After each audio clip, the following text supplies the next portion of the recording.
Hi అండి. ఈరోజు మేము ధరేష్‌పూర్ వెళ్ళామండి. ఎప్పటి నుంచి చేస్తున్న ప్లాను ఫైనల్‌గా ఇప్పటికి నెరవేరిందండి. మేము ఓనర్ అక్క వాళ్ళు, పక్కన వెన్నెల వాళ్ళు. వెన్నెల వాళ్ళ పాప అండి, బాబు. ఓనర్ అక్క వాళ్ళకు ఒక పాప, ఒక బాబు.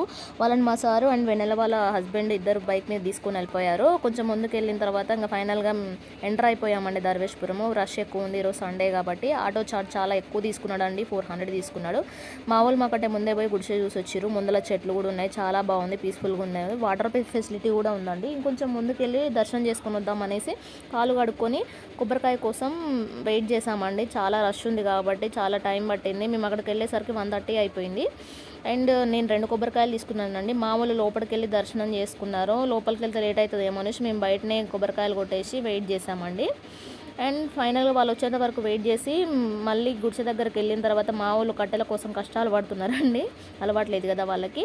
అండ్ ఇక్కడికి వచ్చిన తర్వాత 3 కేజెస్ బగారా వేసుకున్నామండి, 2 కేజెస్ మటన్ ప్రిపేర్ చేసుకున్నాము, చికెన్ ఇంటి దగ్గరే చేసుకుని వచ్చాము, చారు కూడా ప్రిపేర్ చేసుకున్నామండి. అండ్ కూల్ డ్రింక్స్ దగ్గర వంట అంతా అయిపోయిన తర్వాత కూల్ డ్రింక్స్ దగ్గర కూర్చున్నాము.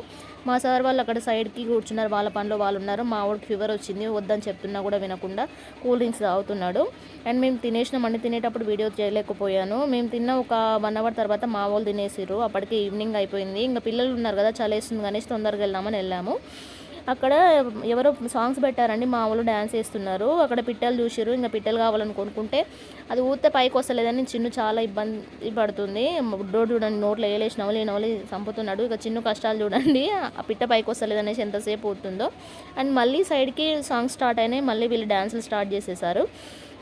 అప్పటికే ఈవినింగ్ అయిపోయిందండి, 6 అయింది. చలేస్తుంది అనేసి ఆటో వాళ్ళని రమ్మంటే ఆటో మళ్ళీ ఛార్జ్ ఎక్కువ అడుగుతున్నాడని మేము బస్కి వెళ్ళాము. సామాన్ అంతా వీళ్ళతో బైక్ మీద పంపించేసాం, పిల్లలను కూడా పంపించి మేము బస్సులో వెళ్ళాం. Thank you.